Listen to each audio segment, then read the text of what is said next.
আর মাসিহুদ দাজ্জাল সবচেয়ে বড় মিথ্যাবাদী। দাজ্জাল মানে মহা প্রতারক, যে আপনাকে এমনভাবে প্রতারিত করতে পারে যার খবর হদিস আপনি পাবেন। আমরা আস্তে আস্তে আসতেছি দাজ্জাল এবং তার সাথে বর্তমান সভ্যতার কি সম্পর্ক এবং সামনে কিভাবে সে বিশ্বটাকে শাসন করতে পারে, এবং এর সাথে বর্তমান জেরুজালেম ইস্যুটা খুব গভীরভাবে সম্পৃক্ত আছে। মনোযোগ একটু ধরে রাখতে হবে। দাজ্জাল কে? এটা ফেরেশতা নাকি জিন না মানুষ? কি এটাও একটা প্রশ্নের বিষয়। কিভাবে দেখুন, আল্লাহ নবী সাল্লাল্লাহু আলাইহি ওয়াসাল্লাম বলছেন নূহ আলাইহিস সালামের সময়ও নূহ আলাইহিস সালাম তার কওমকে দাজ্জাল সম্পর্কে সতর্ক করেছেন।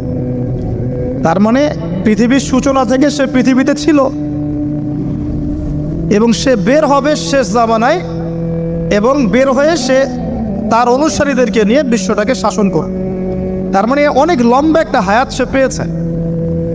কোন জাতি এত লম্বা হায়াত পায় বলেন তো? কোন জাতি মানব জাতিকে এত লম্বা হায়াত পায়? এ একটা মিস্টেরিয়াস ক্যারেক্টার দাজ্জাল। সে কি? তারপরে দেখুন, নবী সাল্লাল্লাহু আলাইহি ওয়াসাল্লাম একটা হাদিসের মধ্যে বলেছেন যে তাকে ওই তামিম দারির ওই দ্বীপে বন্দি করে রাখা হয়েছে। আপনারা হাদিসে জানেন, অনেকে জানেন। দ্বীপে বন্দি থাকা অবস্থায় তাকে সাহাবীরা দেখেছেন অনেক বিশাল আকৃতিতে, ঠিক আছে? এবং সাহাবীদেরকে সে প্রশ্ন করছিল, তামিম দারিকে প্রশ্ন করছিল যে বাইসানের খেজুর বাগানে খেজুর কি ধরে? বলে হ্যাঁ ধরে। সে বলছে অচিরেই আর ধরবে না। তারপরে বলছে তাবারিয়া হ্রদে কি পানি আছে? সাহাবীরা বলছেন আছে। বলছে অচিরেই পানি থাকবে না। তোমাদের ওই উম্মি নবীর কি খবর? তখন সাহাবীরা বলছেন যে তিনি মক্কা থেকে মদিনায় হিজরত করে এসেছেন, বদরের যুদ্ধ হয়েছে, বালতির মতো তার অবস্থা, একবার এদিকে পাল্লা ভারী হয় একবার এদিকে পাল্লা ভারী, মানে বদরে জিতেছেন, উহুদে বিপর্যস্ত হয়েছেন। তখন এই ব্যক্তি বলছে যে তোমাদের জন্যে উত্তম হবে ওই ব্যক্তির অনুসরণ করা। দাজ্জাল এই কথা বলছে, তোমাদের জন্য উত্তম হবে ওই উম্মি নবীর অনুসরণ করা। আর সাহাবীরা জিজ্ঞাসা করছেন আপনি কে? তো সে বলছে যে আমি হচ্ছি দাজ্জাল, আমাকে অচিরেই এখান থেকে মুক্ত হওয়ার অনুমতি দেওয়া হবে, তখন আমি এই পৃথিবীটাকে শাসন করব। তো এখানে সাহাবীরা দেখে আসছেন, যারা দেখে আসছেন তারা পরে ইসলাম কবুল করেছেন। তখন তারা মুসলিম ছিলেন না, খ্রিস্টান ছিলেন। কথা বুঝতে পারছেন? আর এখানে আমরা তাকে একটা বিশাল দেহি দেখলাম, শিকল দিয়ে বন্দী। আবার নবী সাল্লাল্লাহু আলাইহি ওয়াসাল্লাম একদিন মদিনার মধ্যে উমর রাদিয়াল্লাহু আনহুকে নিয়ে হাঁটছেন, সহিহ মুসলিমে আছে। খবর পাওয়া গেল যে মদিনায় একটা যুবক ছেলে আছে, ইহুদি মায়ের সন্তান একটা যুবক ছেলে, যার চুলগুলা কোকড়ানো, চোখটা একটু ফোলা, যার আলামতগুলো দাজ্জালের সাথে মিলে যাচ্ছে। তখন নবী সাল্লাল্লাহু আলাইহি ওয়াসাল্লাম ওমর ইবনুল খাত্তাবকে নিয়ে ওদের বাসায় গেলেন। দেখলেন খেজুর বাগানে সে বসে আছে। মনোযোগ দিন। এবার নবীজি গিয়ে বললেন যে তুমি কি দেখো? সেই ছেলেটা বলছে আমি আরশ দেখি। আরশ বোঝেন? সিংহাসন। কোথায় তোমার আরশ? সেই ছেলে বলছে পানির উপরে। কোথায়? পানির উপরে। নবীজি বলছেন তুমি তো তাহলে শয়তানকে দেখো। নবীজি বলছেন তুমি কি বিশ্বাস করো যে আমি শেষ নবী? সেই ছেলে বলছে আপনি কি বিশ্বাস করেন যে আমি নবী?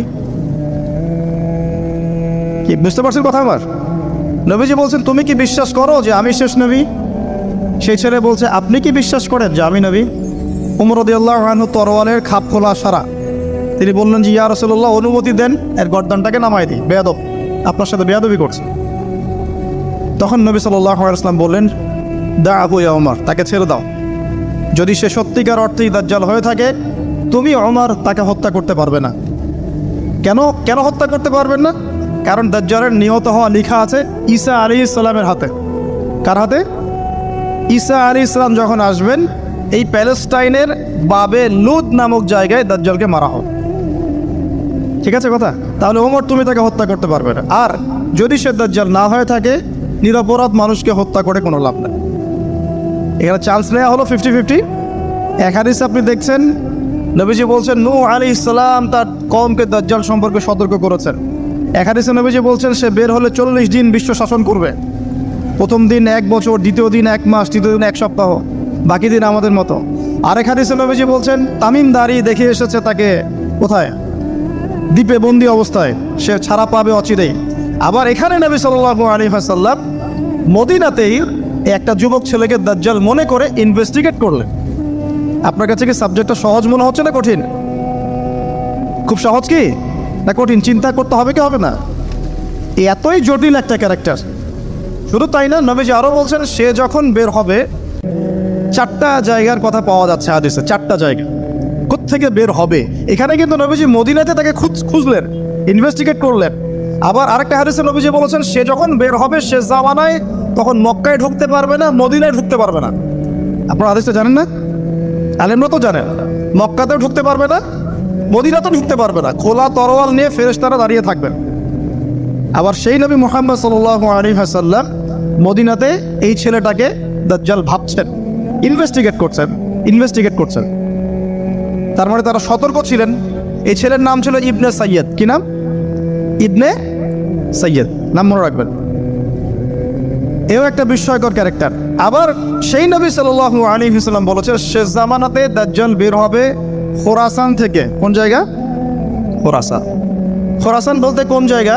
এটা মূলত এর হার্ট হচ্ছে আফগানিস্তান, এর পাশে যে বেলুচিস্তান, এই যে উজবেকিস্তান, ইরানের কিছু অংশ, এই পুরো জায়গাটা, শুধু একটা দেশ না, পুরো জায়গাটা এর হার্ট হচ্ছে আফগানিস্তান। খোরাসান থেকে বের হবে। আরেক হাদিসে নবীজি বলছেন সে ইস্পাহান থেকে বের হবে। কোন জায়গা?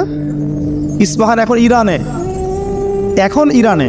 ভৌগোলিক বিষয়ে যখন তখন চেঞ্জ হয়ে যায়, হয় কি না? আগে কি ইরাক ইরান এরকম পার্ট ছিল?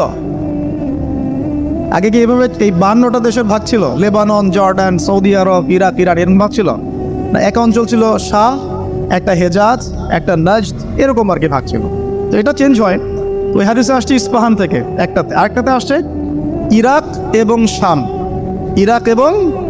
শাম। শাম বলতে বোঝাচ্ছি এই পুরো প্যালেস্টাইন, লেবানন, জর্ডান, পুরো অঞ্চলটাই শাম। আর ইরাক তো আপনারা জানেন। ইরাক এবং শামের মাঝখানের একটা রাস্তা থেকে বের হবে। 3টা জায়গা। আরেকটা 4 নাম্বার খাল্লা নামে একটা জায়গা থেকে সে বের হবে। আরে খাল্লা আপনি গুগলে সার্চ দিয়ে পাবেন না। গুগলের সাথেও দাজ্জালের অনুসারীদের একটা সম্পর্ক আছে, আপনার ফেসবুকের সাথেও আছে, প্রযুক্তিগুলোর সাথেও আছে, নিউক্লিয়ার ওয়েপন্সের সাথেও আছে, বর্তমান ব্যাংকিং সিস্টেমের সাথেও আছে, এবং বর্তমান গ্লোবাল পলিটিক্যাল অ্যাফেয়ার্সের সাথেও দাজ্জালের অনুসারীদের সরাসরি সম্পৃক্ততা আছে। আমি বলি নাই দাজ্জালের সম্পৃক্ততা আছে, দাজ্জালের অনুসারীদের সরাসরি সম্পৃক্ততা আছে। এটা বোঝার জন্য আপনাকে সূরা কাহাফ পড়তে হবে। কেন সূরা কাহাফ? কারণ সূরা কাহাফ পড়লে আল্লাহ আপনার ভিতরের চোখ খুলে দিবেন ইনশাআল্লাহ। এখন আপনার ভিতরের চোখ বন্ধ। কেন বন্ধ? বিকজ আপনি প্রত্যেক জুমায় সূরা কাহাফ পড়ছেন না। যখন প্রত্যেক জুমায় সূরা কাহাফ অর্থসহ পড়বেন বা অ্যাটলিস্ট তিলাওয়াত করবেন, দেখবেন ইনশাআল্লাহ আল্লাহ আপনার ভেতরের চোখ খুলে দিবে। তো দাজ্জাল সাবজেক্টটা কি জটিল মনে হচ্ছে না সহজ মনে হচ্ছে? জটিল। এখন এত জটিলতায় আমরা গেলাম না, আমরা সহজ জায়গায় থাকি। সহজ জায়গাটা হচ্ছে সে বিশ্বটাকে শাসন করবে, এবং ন্যায় বিচারের ভিত্তিতে শাসন করবে কি? উত্তর না, সে সারা বিশ্বে ফিতনার ফাসাদ সৃষ্টি করবে। যারা তাকে ফলো করবে সে তাদেরকে সমৃদ্ধি দিবে, যারা তাকে ফলো করবে না সে তাদেরকে দুর্ভিক্ষ দিবে। বলা হচ্ছে সে খোদা দাবি করবে, সে নিজেকে খোদা দাবি করবে, বলবে আমি মাসিহ, আমি কি মাসিহ মানে ত্রাণকর্তা। তার মূল কাজটা তাহলে জুলুমের ভিত্তিতে সারা বিশ্বটাকে শাসন করা। এই তো, সে খোদা দাবি করবে। আপনি যদি মেনে নেন তাহলে তার জান্নাতে ঢুকবেন, যদি না মানেন তাহলে তার জাহান্নামে ঢুকবেন। আর তার জান্নাতে ঢোকা মানে হচ্ছে আসলে জাহান্নামে ঢোকা, আর তার জাহান্নামে ঢোকা মানে হচ্ছে আসলে জান্নাতে ঢোকা। যেমন একজন যুবক ছেলেকে সে পাবে রাস্তায়, যখন বের হবে ছেলেটাকে বলবে যে তুমি কি বিশ্বাস করো যে আমি আল্লাহ? সে ছেলে বলবে যে না আমি বিশ্বাস করি না। সেই ছেলেটাকে শুইয়ে দিয়ে করাত দিয়ে তাকে দুই ভাগ করবে। এটা হাদিসে আসছে।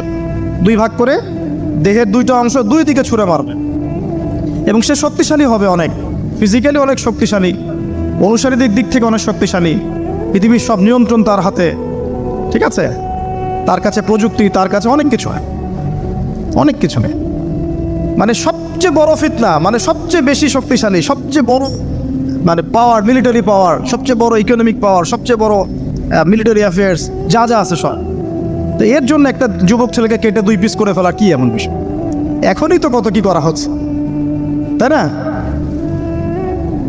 আরে ভাই হচ্ছে তো, আমরা জানি তো। এই যে আমাদের প্যালেস্টাইনের একটা বাবাকে দেখলাম যে ছেলের শুধু হাত আর পা নিয়ে কান্নাকাটি করছে, মাথা নাই, বডি খুঁজে পাওয়া যাচ্ছে না। তো এখনই তো অনেক কিছু করছে ওর অনুসারীরা। তো সে যখন বেরোবে একটা যুবককে 2 পিস করে ফেলা কোনো বিষয়? একদিক এইদিকে ছুঁড়ে মারবে আর একদিক ওইদিকে, এরপরে আবার জীবিত করবে তাকে, আবার জীবিত করবে। মানে তাকে আল্লাহ পাক এরকম কিছু ক্ষমতা দিবেন মানুষকে পরীক্ষা করার জন্যে।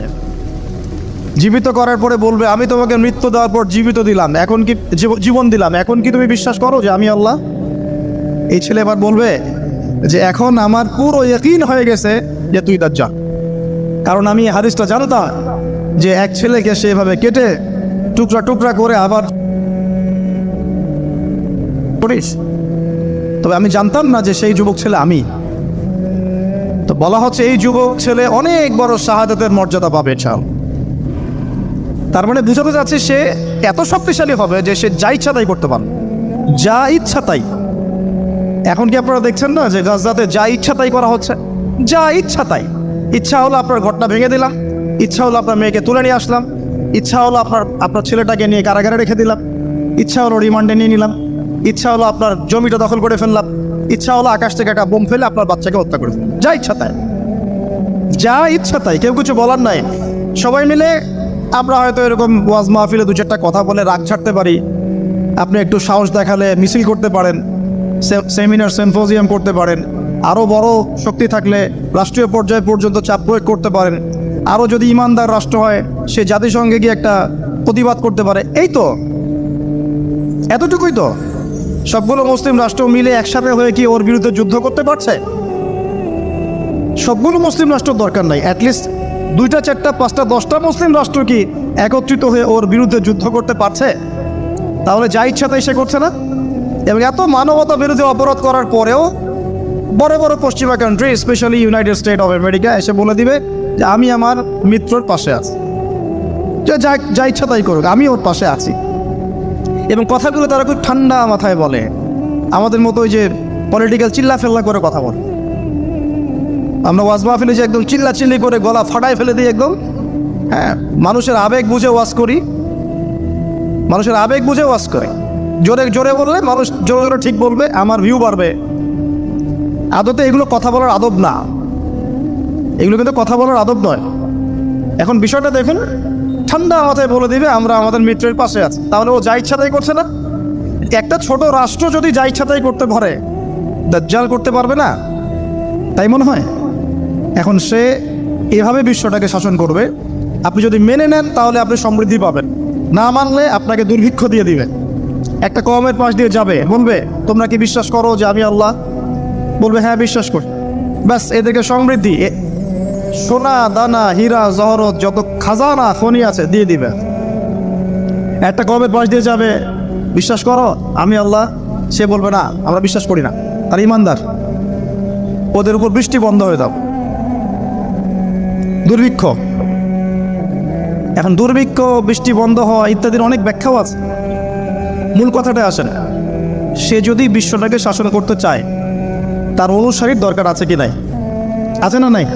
আচ্ছা, এবার একটু ভালো করে বোঝেন। মনে করেন আপনার নাম হচ্ছে আমাদের আব্দুল্লাহ ভাই, মনে করেন, বা আব্দুর রহমান, ঠিক আছে? আব্দুর রহমান ভাই আমাদের মনে করেন যে বিশ্বটাকে শাসন করতে চায়। তাহলে ভাই আপনি বলেন তো, এই বিশ্বের অর্থনীতি আপনার নিয়ন্ত্রণ করতে হবে কি না? হবে না? হবে না। না নিয়ন্ত্রণ করে কি আপনি বিশ্ব শাসন করতে পারবেন? আচ্ছা, আপনাকে বিশ্বের এই পুরো গ্লোবাল অ্যাফেয়ার্স, পলিটিক্যাল অ্যাফেয়ার্সগুলো নিয়ন্ত্রণ করতে হবে কি না? হবে কি হবে না? আচ্ছা, আপনাকে বিশ্বের মিডিয়াগুলো নিয়ন্ত্রণে রাখতে হবে কি না? হবে কি না? আপনাকে বিশ্বের বড় বড় অস্ত্রশস্ত্রগুলো নিজের করে মজুত করতে হবে কি না? বিশ্বের সবচেয়ে দামি বিষয়গুলো যেমন অয়েল, গোল্ড, সিলভার, পেট্রোডলার, এগুলো আপনার নিয়ন্ত্রণে থাকতে হবে কি না? থাকতে হবে। আচ্ছা, বিশ্বের অর্থনীতি থেকে শুরু করে, রাজনীতি থেকে শুরু করে, সমরনীতি থেকে শুরু করে, মিডিয়া, প্রযুক্তি, এগুলো আপনার নখদর্পণে থাকতে হবে কি না? তার মানে দাজ্জাল যদি বিশ্ব শাসন করতে চায় তাকে এই প্রত্যেকটা বিষয়কে নিয়ন্ত্রণ করতে হবেই। এখন আমার প্রশ্ন, সে কাদেরকে নিয়ে বিশ্ব শাসন করবে? উত্তরটা হাদিস থেকে নিয়ে নেবেন। নবী সাল্লাল্লাহু আলাইহি ওয়াসাল্লাম বলেছেন, সে ইহুদিদেরকে নিয়ে বিশ্ব শাসন করবে, মুসলমানদেরকে নিয়ে না, বৌদ্ধদেরকে নিয়ে না, খ্রিস্টানদেরকে নিয়ে না, অন্য কাউকে নিয়ে না। কাদেরকে নিয়ে? এমনকি ইস্পাহান যে শহরটার কথা এসেছে, ওই জায়গাটার থেকেও 70,000 ইহুদি তার সাথে যোগ দিবে। কত হাজার? আরও যোগ দিবে এক শ্রেণীর মেয়ে। এক শ্রেণীর মেয়ের কথা আসছে যাদেরকে আপনি ঘরে রাখতে পারবেন না, তাদের বাবা, ভাই, স্বামী মিলেও ঘরে বেঁধে রাখতে পারবে না, ছুটে ওর সাথে যোগ দেবে। এক শ্রেণী হচ্ছে ইহুদিরা, এক শ্রেণী এরকম মেয়েরা, আর এক শ্রেণী হচ্ছে কিছু মোনাফেক, যার অন্তরে সামান্য পরিমাণ নেফাকিও থাকবে, সেও শেষে ওর সাথে গিয়ে যোগ দেবে। মূল যোগ দিবে কারা তাহলে? মূল বাহিনীটা কাদেরকে নিয়ে গঠিত বলেন? আচ্ছা, এখন আপনি আমাদেরকে বলেন, এবার আমার দিকে তাকান, ফোকাস করেন, এখান থেকে আমরা আস্তে আস্তে একটা কনক্লুশনে আসবো। দাজ্জালের ক্যারেক্টার বুঝেছেন, ওর ফাংশনটা কি সেটাও বুঝেছেন, কাদেরকে নিয়ে বিশ্ব শাসন করবে সেটাও জানলেন। এখন একটু লক্ষ্য করে দেখেন, আপনাকে আমি 2000 বছরের ইতিহাস এই 20 মিনিটে বলে শেষ করে দেব। কত হাজার বছর? 2000 বছর। ইহুদি কারা? ইহুদি আর বনু ইসরাইল কি এক? উত্তর না। ভালো করে কথাগুলো শোনেন, এগুলো বই পড়তে অনেক সময় লাগবে আপনার, এবং ঘাটাঘাটি করতে অনেক সময় লাগবে, খুব অল্প সময় বুঝে নেন। ইহুদি বনু ইসরাইল এক নয়। বনু ইসরাইল কাদেরকে বলা হয়? ইব্রাহিম আলাইহিস সালামের ছেলে, এক ছেলের নাম ইসমাইল, এক ছেলের নাম ইসহাক। ঠিক আছে? ইসমাইল আলাইহিস সালাম থাকেন মক্কায়, সেখানে তাকে কেন্দ্র করে একটা সভ্যতা। এই বংশে সর্বশেষ নবী মুহাম্মদ সাল্লাল্লাহু আলাইহি ওয়াসাল্লামের জন্ম। তার মানে আমরা বনু ইসমাইল। আমরা কারা? বনু ইসমাইল। আমরা মুহাম্মদ সাল্লাল্লাহু আলাইহি ওয়াসাল্লামের উম্মাহ। আর এইদিকে আরেক ছেলের নাম হচ্ছে ইসহাক, যিনি থাকেন ওই শামে, ওই প্যালেস্টাইনে, ওই জেরুজালেমে, ওই জায়গা, ওটা শাম। ঠিক আছে? এবং ওখানে তিনি তার বংশ বিস্তার হচ্ছে। তার ছেলের নাম হলো ইয়াকুব। কি নাম? ইয়াকুব আলাইহিস সালামের আরেক নাম হলো ইসরাইল। ইয়াকুব আলাইহিস সালামের আরেক নাম কি? ইসরাইল। এবং তার সন্তানদেরকে বলা হয় বনু ইসরাইল। তার সন্তান অনেক। এই সন্তানদের মধ্যে একজনের নাম ইউসুফ। ঠিক আছে? তারপরে আসছে পরে ইউনুস। এই বনু ইসরাইলের মধ্যেই দাউদ, মূসা, সুলাইমান, ঈসা ইবনে মারিয়াম। বলা হয় 1,24,000 নবী রাসূলের মধ্যে বেশিরভাগই এখানে এসেছে। তাহলে বনু ইসরাইল বলা হচ্ছে এই কওমটাকে। তা ওদের নাম বনু ইসরাইল থেকে ইহুদি হলো কখন? যখন তারা ঈসা আলাইহিস সালামকে স্বীকার করলো না তখন। ঈসা আলাইহিস সালাম কি তাদের মধ্যে আসেন নাই? সেই ঈসা আলাইহিস সালামকে যখন তারা অস্বীকার করলো, তখন তাদের নাম আল্লাহ পাক এই বনু ইসরাইল থেকে পরিবর্তন করে হাদু দিয়েছেন কোরআনে। কুল ইয়া আইয়ুহাল্লাযীনা হাদু ইন যাআমতুম আন্নাকুম আউলিয়াউ লিল্লাহি মিন দুনিন নাস ফাতামান্নাউল মাউত। আছে না কোরআনে? অনেক জায়গা আছে। আল্লাহ পাক তখন তাদেরকে আর বনু ইসরাইল বলছেন না, বলছেন ইয়াহুদ। কি বলছেন? এই যে নাম আসলো ইয়াহুদি। তো বনু ইসরাইল এবং ইহুদি এক নয়। বনু ইসরাইলরা ভালো ছিল এবং তারা ওই সময়কার মুসলিম ছিল। যখন তারা আল্লাহ পাকের আনুগত্য করেছিল, আল্লাহ পাক তাদেরকে সমৃদ্ধি দিয়েছিলেন, ঠিক আমাদের মতোই।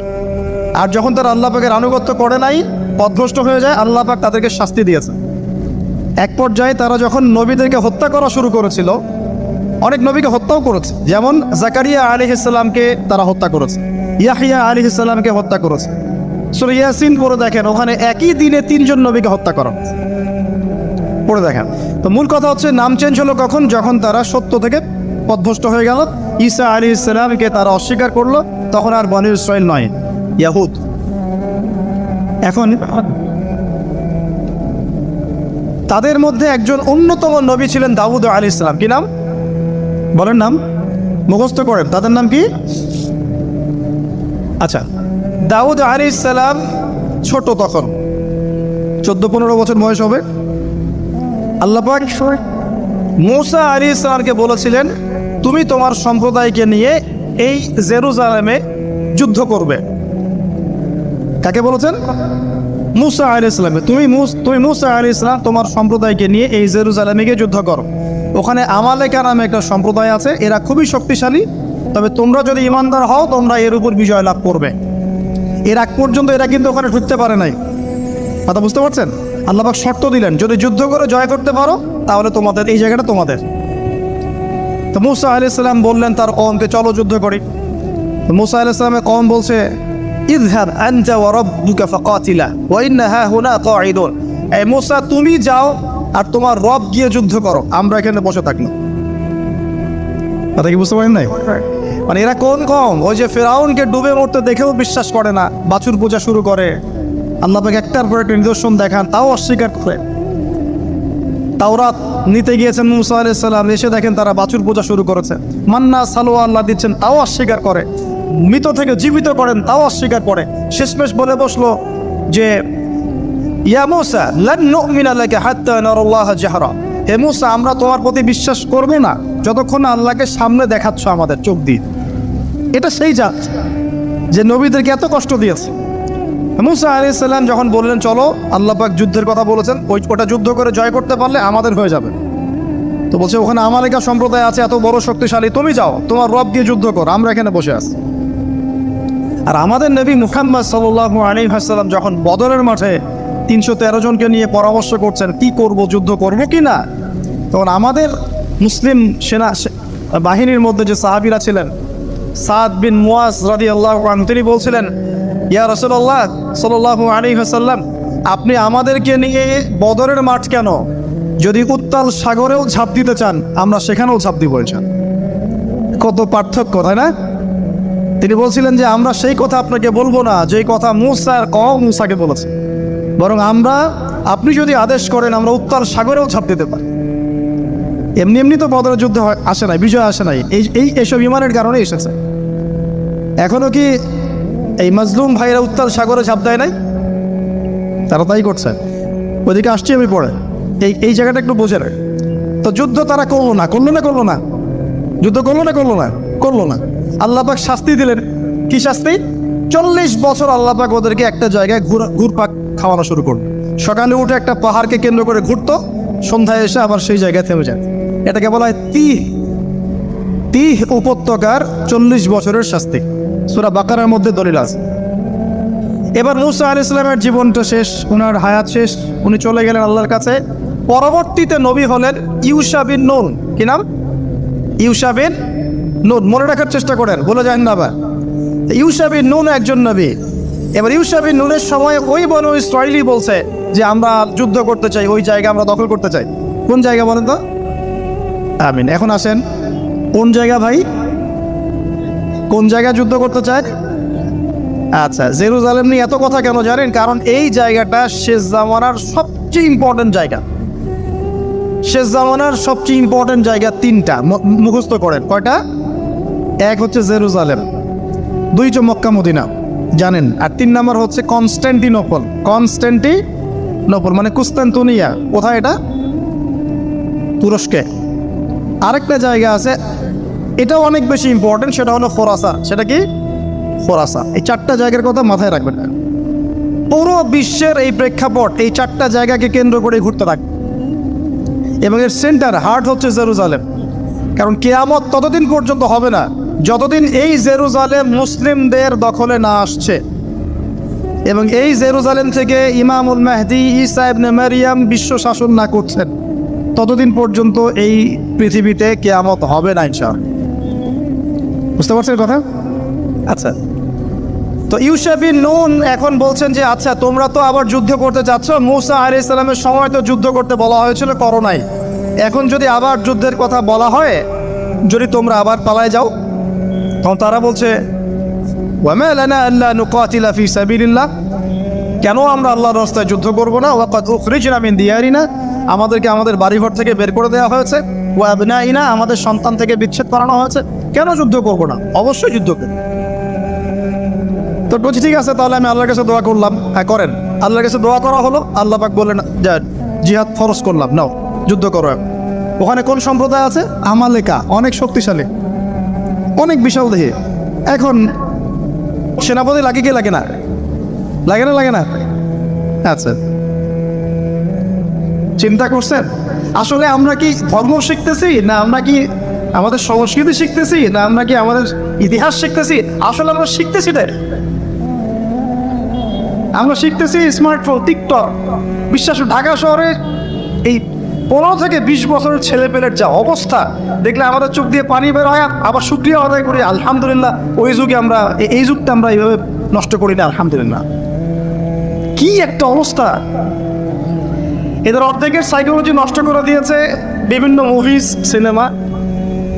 এখনকার অনেক মুভিজে দেখায় যে সে গ্যাংস্টার হচ্ছে, গ্যাংস্টার হওয়াটা একটা প্যাশন। ওইটা দেখে দেখে সে নিজেও গ্যাংস্টার হওয়ার চেষ্টা করে। এগুলো যিনি খেলে, কিছু কিছু মুভিজ এখন রিলিজ করা হয়, আমি দেখি না, আমাকে বলা হয়েছে যেগুলো উৎসাহিত করে মানুষকে এ ধরনের গুন্ডামি কাজ করতে, প্রেমিকাকে নিয়ে পালায় যাবে, এটা করবে সেটা করবে, এগুলো তো উৎসাহিত হয়ে ছেলেপেলেরা এই কাজগুলো। না পড়াশোনা করতেছে, না ইতিহাস জানে, না সংস্কৃতি, না বিশ্ব, না অর্থনীতি, না ধর্ম। আসলে আসি কোন দিকে? এর চেয়ে আমাদের এর আগের এইজ যাদের বয়স এখন 50, 60, এই জেনারেশনটা মাশাআল্লাহ অনেক ভদ্র ছিল। আমি হলফ করে বলতে পারি, আমার কথা আপনারা মন খারাপ করেন না, এটা আমার কনফিডেন্স থেকে বলছি। এখন যদি আরেকটা মুক্তিযুদ্ধ হয়, এই জেনারেশন অস্ত্র হাতে নিতে পারবে না। ওই অস্ত্র হাতে নিবে ওই যাদের বয়স 40, ওই 50, এরাই। আমাদের এই যে কিশোর গ্যাং, টিকটক জেনারেশন আর যুবক সমাজকে আপনি খুঁজেই পাবেন। আল্লাহ পাক আমাদেরকে হেফাজত করুন। আর এটার জন্য ভাই আমাদের যাদের দাড়ি পেকে গেছে আমরা দায়ী সমানভাবে। কারণ আপনি নিজের ফিকির করেছেন, আপনার সন্তানের ফিকির কোথায়? আপনার ছেলে সারা রাত পর্ন দেখে, আপনার মেয়ে সারাদিন ছেলেদের সাথে কথা বলে, আপনার ছেলে যে ডেট করতেছে এখানে ওইখানে, জেনা করতেছে, মদ খাচ্ছে, গাড়ি নিয়ে ধুমসে ড্রাইভ করতেছে মেয়েকে নিয়ে। আপনি মনে করতেছেন বাচ্চা ছোট আছে, বড় হলে ঠিক হয়ে যাবে। সুবহানাল্লাহ, আপনি বাচ্চাকে পড়াচ্ছেন না, কোরআন শেখাচ্ছেন না, হাদিস শেখাচ্ছেন না। জেনারেল লাইনে যে পড়াচ্ছেন, জেনারেল লাইনে পড়াশোনা করার পরে সে হচ্ছেটা কি? কি শিখলো? স্যারকে দেখলে থাপ্পড় মারে। এখনকার ছেলেপেলে অনেকে স্যারকে সম্মান করে না। স্যার নকল ধরে ফেলেছে, স্যারকে এক থাপ্পড় দিল। গুন্ডামি শিখেছে, গুন্ডামি, আদব, সমর, নীতি নৈতিকতা এইগুলো নাই, দৌড়ে যাচ্ছে দিন দিন। আমি আসলে ওয়াশ করবো কি নিয়ে? দাজ্জাল তো অনেক বড় ইস্যু। আর সত্যি কথা বলতে দেখেন, আমরাও স্কুলে পড়েছি, কলেজে পড়েছি, কিন্তু আমরা তো বেয়াদব ছিলাম। বেয়াদবি এক জিনিস আর দুষ্টামি এক জিনিস। আমরা দুষ্ট ছিলাম, খুব দুষ্ট ছিলাম, দুরন্ত। খেলাধুলা পছন্দ করতাম, দুরন্ত, দুষ্টামি করতাম। স্যারদের সাথে আমাদের একটা ফ্রেন্ডলি সম্পর্ক ছিল, বন্ধুর মতো, কিন্তু আমরা কখনো বেয়াদবি করি নাই। এখন দেখবেন ওয়াজে আলেমদের সামনে গিয়ে বেয়াদবি করতেছে। ওলামায়ে কেরামের সামনে যে একটু মানে ভদ্রভাবে কিছু কথা বলে, মাসালা জিজ্ঞাসা করে, ওখানেও গিয়ে বেয়াদবি করতে, কথা বলাই জানে না কীভাবে কথা বলতে হয়। আল্লাহর ওয়াস্তে ভাই, আকিদার আমলের এই যে আখলাকের সংশোধন করেন, না হলে আমাদের সামনে মহা বিপর্যয় অপেক্ষা করছে। আল্লাহ পাক আমাদের সবাইকে কথাগুলো বোঝার তৌফিক দান করুন, বলি আমিন। অনেক লম্বা হয়ে যাবে, ওদিকে যাচ্ছি না, মূল জায়গা থেকে একটু শেষ করে দেব। আপনারা অনেকক্ষণ ধরে অপেক্ষা করছেন, একটু খেয়াল করেন। তাহলে ইউশা বিন নুনের কাছে এখন এরা বলছে নেতা দাও, নেতা। তো ইউশা বিন নুন বলছে ঠিক আছে, আমি দোয়া করলাম। আল্লাহ পাক তালুতকে নেতা বানালেন। কাকে? তালুত। এখন বনু ইসরাইল বলছে ওর নেতৃত্ব আমরা মানি না। কেন মানো না? যে ওর তো টাকা পয়সা নাই, ওর তো স্ট্যাটাস নাই। যে আমাদের কাছে নেতৃত্বের মানদণ্ড যেগুলা, আমরা টাকা পয়সা দেখে নেতা বানাই না। আপনার টাকা নেই, আপনি নেতা হতে আসছেন কেন? আপনার স্ট্যাটাস নাই, আসছেন কেন? ও বনু ইসরাইল একই কথা বলছে, ওর তো টাকা নাই, স্ট্যাটাস নাই, নেতা হবে কেন? তখন আল্লাহ পাক বলছেন যে ওয়াজাদাহু বাসতাতাও ফিল ইলমি ওয়াল জিসম। আল্লাহ পাক তো তালুতকে দুটো কোয়ালিটি দিয়েছেন। আল্লাহ পাক তাকে শারীরিক শক্তি দিয়েছিলেন এবং জ্ঞান দিয়েছেন, প্রজ্ঞা এবং জ্ঞান দিয়েছেন। তার নেতৃত্বের মানদণ্ড কয়টা এখানে পেলেন? দুটা। শারীরিক শক্তি থাকতে হবে ঠিকঠাক, ফিজিক্যালি স্ট্রং না হলে তো সে ডিল করতে পারবে না, আর মেধা থাকতে হবে, জ্ঞান। তা আসলে কি এই দুইটা এখন নেতৃত্বের মানদণ্ড? সুবহানাল্লাহ। কি অদ্ভুত সিস্টেম বিশ্ববাসীকে দেওয়া হয়েছে। বিশ্ববাসীকে একটা অদ্ভুত সিস্টেম দেওয়া হয়েছে। একজন মেজর, একজন কর্নেল, একজন বিসিএস ক্যাডার মানুষ এমন একজন মানুষকে স্যালুট করে যে মানুষটা অক্ষর জ্ঞানও নাই, নামও স্বাক্ষর করতে পারেন। এবং সে বিভিন্ন জায়গায় দুর্নীতি করে আসছে, টাকা পয়সা লুটপাট করে আসছে। একজন বিসিএস ক্যাডার এবং একজন আর্মি অফিসার, একজন জেনারেল, একজন মেজর তাকে স্যালুট করতেছে। কি সিস্টেম! অথচ তার চাইতে এই ব্যক্তি নেতৃত্ব পাওয়ার অনেক বেশি যোগ্য। জ্ঞান তার আছে এবং শারীরিক শক্তি তার আছে, তার প্রশিক্ষণ আছে, সব কিছু তার নিয়ে আছে। কি সিস্টেম বিশ্ববাসীকে দেওয়া হয়েছে! সুবহানাল্লাহ। আমি ফিলোসফিও পড়েছি অনেকদিন। অ্যারিস্টটল এবং প্লেটোদের যুগে এটাকে বলা হতো দি কমিউনিটি অফ ফুলস। একটা পড়ে দেখবেন, স্যার সলিমুল্লাহর লেখা অনেকগুলো বই আছে, এর মধ্যে পড়ে দেখবেন। মানে অজ্ঞতার একটা যুগ, অজ্ঞতার শাসন, অজ্ঞতার কমিউনিটি। বাদ এখানে ইউশা বিন নুন নেতৃত্ব দিলেন কাকে?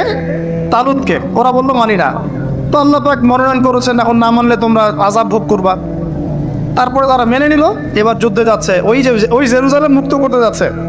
যেই জেরুজালেম এখন তারা মুক্ত করতে চাচ্ছে, ওই জেরুজালেম তালুতের বাহিনী মুক্ত করতে যাচ্ছে। বলে তো তালুত এবং বনু ইসরাইল তখন ভালো না খারাপ? ভালো না খারাপ? তারা কি মুসলিম না মুসলিম? তারা তখন মুসলিম না মুসলিম? মুসলিম। তারা তখন ইউশা বিন নুনের উম্মত, তার আগে ছিল মুসা আলাইহিস সালামের উম্মত।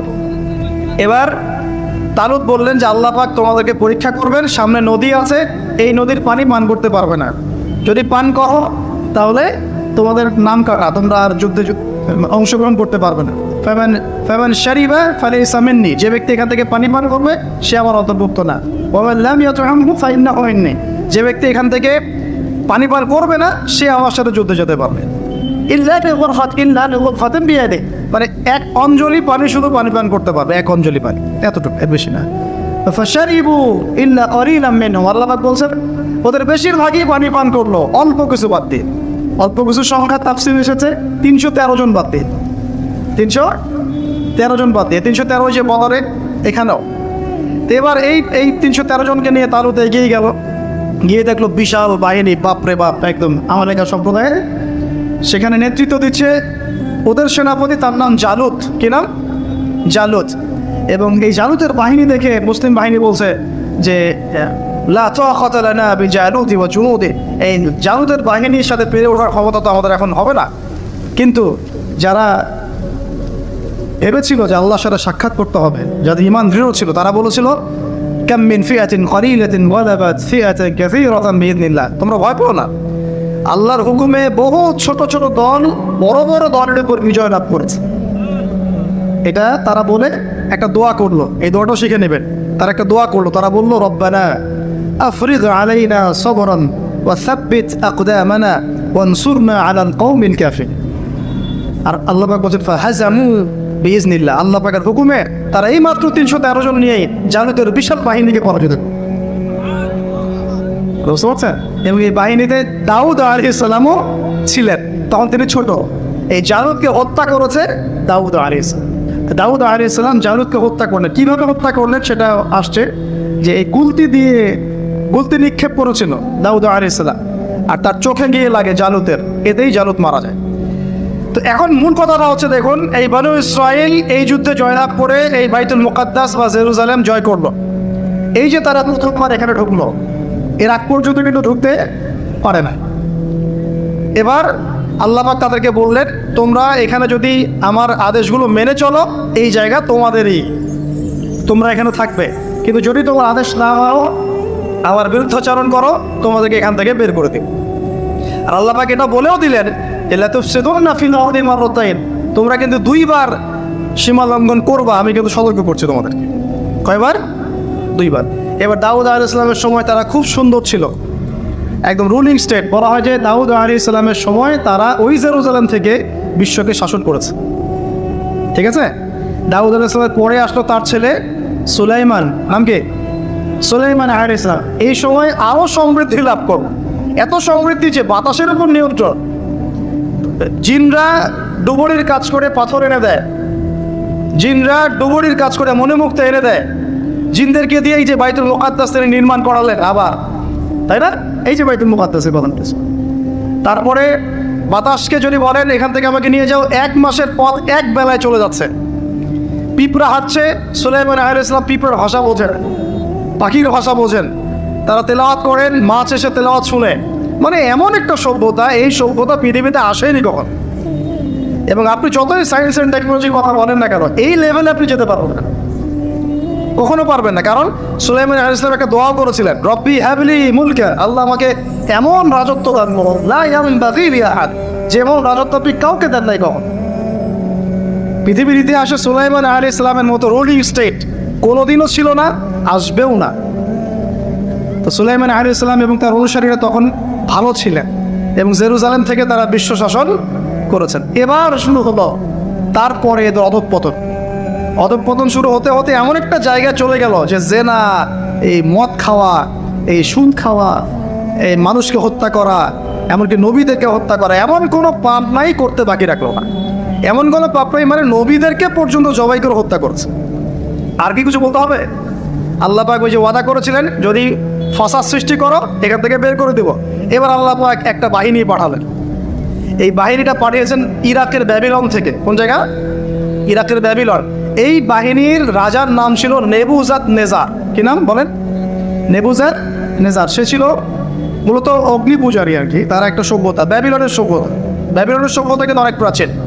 এবার তারা গিয়ে কি করলো, এই বনু ইসরাইল যারা পথভ্রষ্ট হয়ে গেছে এদেরকে এমন মায়ের ওখানে জেরুজালেমে গিয়ে একটা একটা করে সেখান থেকে ওরা বের করে দিল, দিয়ে ওদেরকে ওই জেরুজালেমের যে মসজিদ, ওখানকার ফল ফসল যা আছে সব ডিস্ট্রয়, ম্যাসাকার করে ফেলবে। এখন ওরা যা করতেছে গাজার সাথে, এরকম কাজ এর চেয়েও ভয়ঙ্কর। নেবুজাদ নেজার একটা একটা করে ধরে ধরে কেটে কেটে, আর বাকি যারা বেঁচে ছিল এদেরকে দাস বানিয়ে শিকল দিয়ে পেঁচিয়ে ব্যাবিলনে নিয়ে গেল। তাহলে দেখেন, রুলিং স্টেট থেকে বনু ইসরাইল চলে আসলে আর কোথায়? ব্যাবিলনে দাসত্বের শৃঙ্খল। আর তাদের ওই ফকর থাকলো শেষ। কারণ আল্লাহ ওয়াদা করেছিলেন, ভালো থাকলে ভালো থাকবে, খারাপ করলে খারাপ। যেমন আল্লাহ পাক আমাদের সাথে ওয়াদা করেছেন না, উম্মতে মুহাম্মাদি যদি আমার আনুগত্য করো, মুহাম্মদ সাল্লাল্লাহু আলাইহি ওয়াসাল্লামের আনুগত্য করো, তোমরাই বিশ্বের নেতৃত্ব দিবে। আর যদি না করো, ওই যে তোমাদের উপর কাফেরদেরকে চাপাই দেবে। তাই না? এখন এরকমই আল্লাহ পাকের সুন্নাত একদম সেম। ইতিহাস খালি ঘুরছে আর ঘুরছে, কখন ওদের বললে কখন আমাদের বললে। বিশ্বের ইতিহাসটা একদম প্যারালাল, খেয়াল করে দেখবেন। এবার এই ব্যাবিলনে চলে আসার পরে এরা দাস, কাজ করলে খাইতে পারে, না করলে খাইতে পারে না। দেখেন কোন জায়গা থেকে আল্লাহ কোথায় নিয়ে আসলো। আজকে আমরা যে 1200 বছর ওয়ার্ল্ডটাকে শাসন করেছি, কেউ বিশ্বাস করবে এখন? আমরা যে মুসলিম উম্মাহ প্রায় 1200 বছর মুহাম্মদ সাল্লাল্লাহু আলাইহি ওয়াসাল্লামের পর থেকে এই বিশ্বটাকে আমরা শাসন করেছি, এখন কেউ বিশ্বাস করবে? এখন যদি পশ্চিমারা বলে যে তোমাদেরকে স্যাংশন দিয়ে দিব, ব্যাস তখন আমাদের দেখা যায় যে সমস্যা হতে পারে। কেউ যদি বলে তোমরা যদি বাড়াবাড়ি করো টাকার মান কমে যাবে, আমরা বলি বাপরে বাপ, তাহলে তো বাড়াবাড়ি করা যাবে না। আমরা কি ওদের উপর অনুল করতে পারি? এখন সরাসরি কথা বলেন না, পারি না। কিন্তু একসময় পারতাম মানে ওরা জিজিয়া দিয়ে আমাদের দেশে থাকতো, জিজিয়া কর, ট্যাক্স দিয়ে আমাদের দেশে থাকতো। মুসলিম উম্মার যখন একটা ইউনাইটেড গ্লোবাল খিলাফা ছিল তখনকার কথা বলছে। তো এভাবে পালাবদল হয়। তো ওরা কখনো ভাবতে পারে নাই যে ব্যাবিলনে এসে এইভাবে জেইলের জীবন কাটাতে হবে। কেন? অবদ্ধতার কারণ। এবার আল্লাহ পাক তাদেরকে আরেকটা সুযোগ দিলেন। কি দিলেন? আরেকটা সুযোগ দিলেন। ব্যাবিলনে বসে বসে ওরা আলোচনা করে যে আমাদের কিন্তু একজন মাসিহ আসবে। কে আসবে? মাসিহ মানে হচ্ছে ত্রাণকর্তা। এই মাসিহ যখন আসবে আমরা আবার সেই জায়গা ফিরে পাবো। কি করবো আবার? কোন জায়গা বলেন? কোন জায়গা? জেরুজালেম আবার ফিরে পাবো। বুঝতে পারতেছেন কি ভাই? আলোচনা একটু করি না, আমি জানি। বুঝতে পারতেছেন কি? আচ্ছা, আমরা আবার জেরুজালেম ফিরে পাবো। তো ওরা এখন এগুলো আলোচনা করে যে আমাদের তাওরাতে লেখা আছে, আমাদের তালমুদে লেখা আছে যে শেষে আমাদের একজন মাসিহ আসবে, ওই মাসিহ আসলে আবার ওই জায়গা আমরা ফিরে পাবো। তোমরা টেনশন করো না, হতাশ হয় না। আমরা যেমন বলি না যে এখন দুরবস্থা চলছে, তাতে কি আমাদের মাহদি আসবেন, ঈসা ইবনে মারইয়াম আসবেন, আবার আমরা খিলাফা ফিরে পাবো, বলি কি না? হাদিসে তো আছেও। তো ওরাও এরকম চর্চা করে। তো করতে করতে আল্লাহ পাক তাদের দিকে মুখ ফিরিয়ে তাকালেন, দয়া করে আল্লাহ পাক মাসিহকে পাঠালেন। সেই মাসিহের নাম কি? ঈসা আলাইহিস সালাম। কিন্তু এই হতভাগা যা ঈসা আলাইহিস সালাম যে তাদের মাসিহ, এটা তারা বিশ্বাসই করলো না, বরং তাকে জারদ সন্তান বলে গালি পর্যন্ত দেয়। জানেন না, মারিয়াম আলাইহিস সালামকে বললো যে কোত্থেকে সন্তান নিয়ে আসছো? মনে আছে আপনাদের? নিজেদের মাসিহকে তারা চিনতে পারলো। ঠিক আমাদের উম্মতে মুহাম্মাদির মধ্যে এমন অনেক মুনাফিক থাকবে যারা ইমাম মাহদিকে চিনতে পারবে না। দেখিয়ে ওই সময় যখন মাহদির বাহিনী বের হবে, বলবে সন্ত্রাসী বের হয়েছে। ইমামুল মাহদী মানুষের মুখের ভাষায় কথা বলবেন না, অস্ত্রের ভাষায় কথা বলবেন। জি, হাদিসে স্পষ্ট আছে লা তুকাতিলুন্নাল ইয়াহুদ, তোমরা অবশ্যই ইহুদের সাথে যুদ্ধ করো।